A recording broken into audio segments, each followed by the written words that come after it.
No one was there, no trace of Ray, no scent, no coffee mug, no breath. As if it had all been an illusion.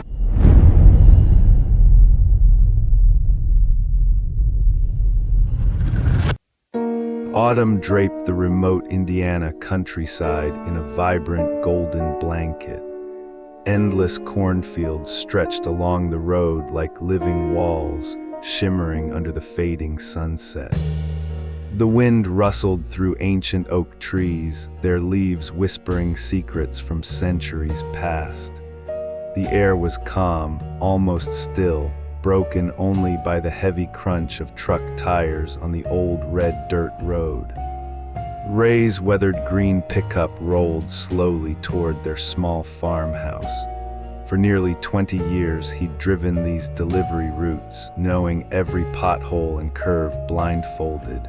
But today, something in Ray's eyes was unreadable. Deep lines creased his forehead, and his gaze, hidden behind heavy lids, carried a distant weight, as if burdened by an unspoken thought. Not far away, in a cozy wooden house tucked beneath a row of maple trees turning orange-red, Lena bustled in the warm kitchen. She wore the floral dress Ray had called her prettiest 10 years ago, her hands deftly preparing his favorite beef stew. On the dining table, an open bottle of red wine sat beside two glasses, ready for a simple but meaningful anniversary dinner. Their two kids were at their grandparents' for the night, leaving the couple to savor this warm, private evening. Lena looked up at the sound of the truck pulling up. She smiled, smoothing her hair, and hurried to open the door. Ray stood there tall as always, but something made her pause. He smiled, but it didn't reach his eyes. His voice was low, rougher than usual, almost foreign, as if he'd traveled a great distance, not just physically, but emotionally. "Hey, hun," Ray said, giving Lena a light hug, so gentle it felt like he feared she'd vanish. They stepped inside, the kitchen fragrant with cinnamon and stew, glowing under soft yellow light. Lena poured the wine, her hand lingering in his.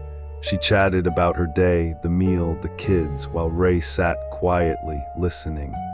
His eyes seemed elsewhere, as if fixed on a place beyond her reach. As the candles flickered brighter against the darkening windows, Ray stood. He walked slowly to the small bookshelf by the fireplace, where their wedding photo from 10 years ago sat. In it, Lena beamed radiantly, and Ray was young, strong, full of life. He picked up the frame, staring at his own face. For a fleeting moment, Lena saw his expression tighten. Not with emotion, but with a strange, deep sadness, as if mourning something lost long ago. The wall clock ticked steadily, like an ancient heartbeat, echoing through the kitchen where soft golden light spilled over the worn wooden table. Lena served dinner, each plate arranged meticulously, as if hosting a grand event. In a way, it was. For her, tonight marked a milestone, 10 years together, a decade of love, patience, and growth. The mashed potatoes were velvety, swirled with melted butter. Beside them sat a plate of spicy Southern-style roast beef, Ray's favorite, once devouring 3 helpings with a grin, asking for more. Lena poured a glass of red wine, smiling at Ray, who sat silently at the table, his gaze still lost in some distant place. "Remember our first anniversary, burning that cake in our tiny kitchen?" She asked softly, trying to pull him back to the moment. Ray frowned, as if it took him a moment to register her words. He glanced at the roast beef, then shook his head slowly. "Yeah, I do. Feels like forever ago." A chill ran down Lena's spine, not from his words, but how he said them. His voice was low, hoarse, devoid of the warmth she knew. A husband returning from a long haul on their 10th anniversary shouldn't feel like a stranger. She noticed Ray hadn't touched the potatoes. He held his spoon, stirring absently as if swirling a private sorrow. The roast beef sat untouched. "You okay?" Lena tilted her head, concern in her eyes. Ray looked up, his deep brown eyes reflecting a memory she couldn't touch. "Just tired," he whispered, forcing a smile, but it was colder than the autumn wind slipping through the window. Lena leaned forward, about to touch his hand, but stopped. She caught a strange smell on Ray's jacket, not the usual scent of farmland, grain, or his truck, but something acrid like ash after a fire. It was haunting, lingering, and sent a shiver through her. She stood, grabbing her phone to check messages. Her eyes froze on a new text from the bakery she'd ordered from. "We waited until 5 p.m. But no one picked up the cake. Shops closed. Please reschedule." Lena frowned. She'd asked Ray to grab the cake after his last delivery. He'd nodded that morning, saying, "Don't worry, I won't forget this time." But clearly he hadn't gone. She glanced at Ray. He showed no sign of guilt or confusion. He didn't even mention the cake, unusual for someone as reliable as Ray. "The cake," she said softly. "Well, the bakery said you didn't pick it up." Ray didn't look at her. He stood, walking slowly toward the hallway as if dodging the conversation.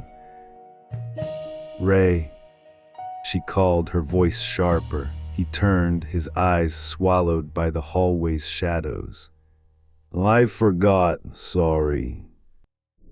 "Are you sure you're okay?" Lena asked again, her voice trembling.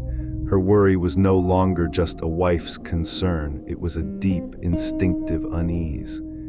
"Yeah," Ray replied, "just too much on my mind, I need a rest." She nodded, hiding her disappointment. Lena headed to the kitchen to reheat the kettle, but as she passed the hallway, something caught her eye, stopping her heart. Ray stood before the tall mirror on the wall, the one Lena used every morning. But the horror wasn't his stillness, it was that the mirror showed no reflection. She froze, her pulse hammering. Ray stood there unmoving, but the mirror was empty, as if light refused to touch him. Her throat went dry. A faint "ray" escaped her lips when a sudden gust from the cornfields howled through the door's cracks, carrying the smell of ash and smoke into every corner of the wooden house. Lena's spine turned to ice, not from the autumn breeze, but from a terrifying truth lurking, revealed in the silence. Lena glanced out the kitchen window, where the fading twilight painted the distant trees in somber orange red. She took a deep breath, trying to quell the strange feeling creeping into her chest. Maybe he's just exhausted, she told herself, turning back with 2 steaming coffee mugs. She stepped into the living room.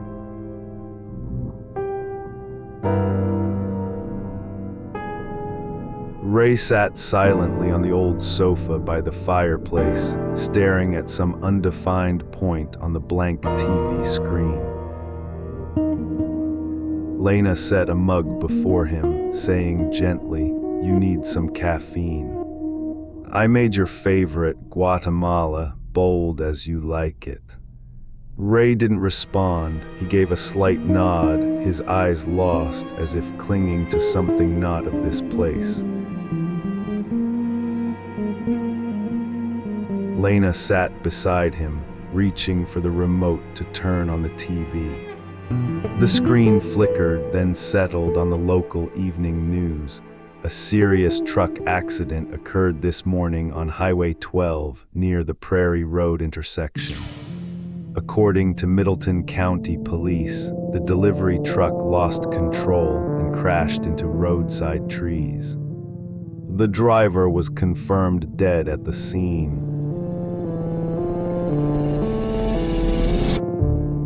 Her heart sank, her hand dropping limp.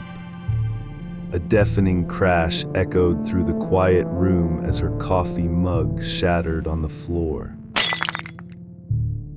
Steam rose from the wood, but Lena felt nothing but panic tearing through her. The screen showed the truck mangled, smoking, its license plate, Ray's, unmistakable. She whipped around to the sofa where Ray sat. He bowed his head, shoulders trembling faintly as if sobbing. Lena approached, her heart pounding, tears welling but not yet falling. "Ray," she whispered, her voice breaking. He looked up. His eyes, once bright when they met hers, now held a vast darkness. He didn't deny or explain. He only said, "I'm sorry, Lena. I tried to keep my promise, but I can't come back as a normal man anymore." His words stabbed her heart like a blade. Lena stumbled back, unable to believe her ears. No way you're here, right in front of me, you," she choked. Ray nodded, tears falling silently down his cheeks, blending into skin so pale it was almost translucent in the lamplight. "I don't know how, but I remember the last moment. Metal crashing, fire, and then I heard your name. I only thought of you, I just wanted to keep my promise. 10 years I had to be here, even if it's the last time." Lena backed away, trembling, hands covering her mouth to stifle sobs. Suddenly, a click sounded. The ceiling light went out, the room plunged into darkness. Lena screamed, her heart stopping.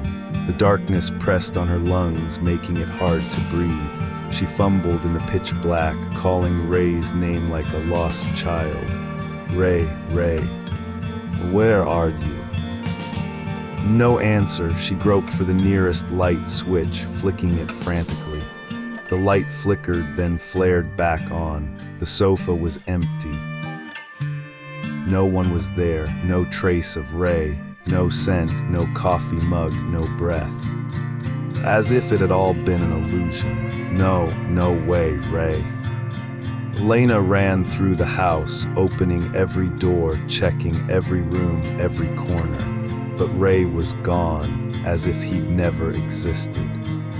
She turned on every light, flooding the house with brightness that couldn't chase away the fear seeping into her heart. Her hands shook, her pulse hammering. A wave of dizziness hit. The world spun, tilted. Lena had no strength left. She collapsed on the cold floor by the half-open living room door.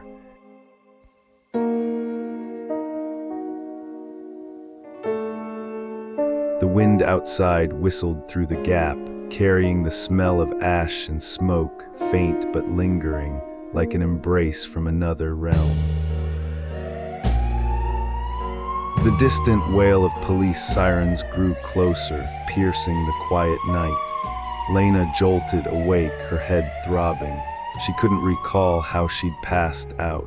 Everything was blurry, as if reality had bled into a dream.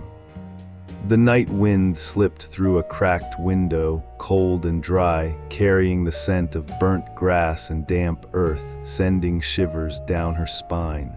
A sharp knock at the door, urgent. She stumbled to it, barefoot on the icy wooden floor, feeling like she was walking on thin ice. Opening the door, the glare of police lights stung her eyes, forcing her to squint. A middle-aged officer stood there, solemn, his face heavy with sorrow. Lena Wright. She nodded, swallowing hard, a wave of dread rising in her chest.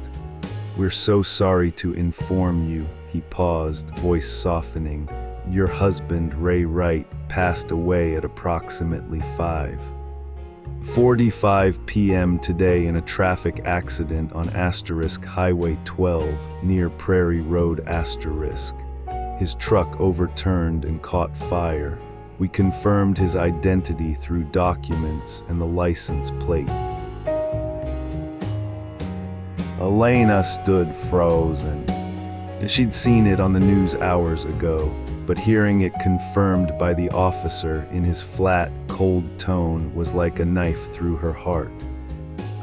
She tried to speak, but her throat was dry, voiceless. The officer looked at her with sympathy. We understand this is a shock. If you need counseling or assistance with arrangements, the community center. Lena nodded absently. She barely heard him. Sounds became distant, distorted. Her lips mumbled thanks. The door closed behind him like an exclamation point on the undeniable truth, Ray's death. She stood in the hallway, lights off. Moonlight slipped through the curtains, casting a faint glow on the old tiled floor. Lena moved like a sleepwalker into the kitchen, where the memory of that strange evening lingered like wet ink. Then she saw it. On the kitchen table sat a pristine white box tied with a deep red ribbon. Her heart raced. She approached, hands trembling, and lifted the lid. A white anniversary cake with handwritten icing, 10 years together, forever inseparable. Lena nearly collapsed. It was the exact cake she and Ray had ordered for anniversaries. The design, the scent, the familiar scrawled handwriting. Who brought it, when, why was it placed so neatly on the table? She touched the cake's edge, cold, fresh. The sweet vanilla scent filled the air, gentle yet haunting, like an embrace from beyond. Her heart ached, tears fell, splashing the box. A sudden gust through the window sent the white curtains billowing. Lena looked up, out to the backyard. The dark field stretched endlessly under silver moonlight, everything stilled. The wind stopped, and then she saw him. Ray. He stood at the field's edge, by the old elm tree where they'd sat on summer evenings. His hair tousled, his faded jacket on, hands in pockets as always. He didn't speak. He just smiled, the familiar, heartbreaking smile, as if nothing had changed, as if he'd never left. Lena's breath caught. Ray. As she screamed, voice breaking, she flung open the door, running out, feet pounding wet grass, feeling no cold, no pain, only her heart ready to burst. But when she reached the spot where he'd stood, there was nothing, no trace. No sound but the rustle of branches and leaves whispering in the night wind. Ray, she called, softer now, a plea lost in the vast emptiness.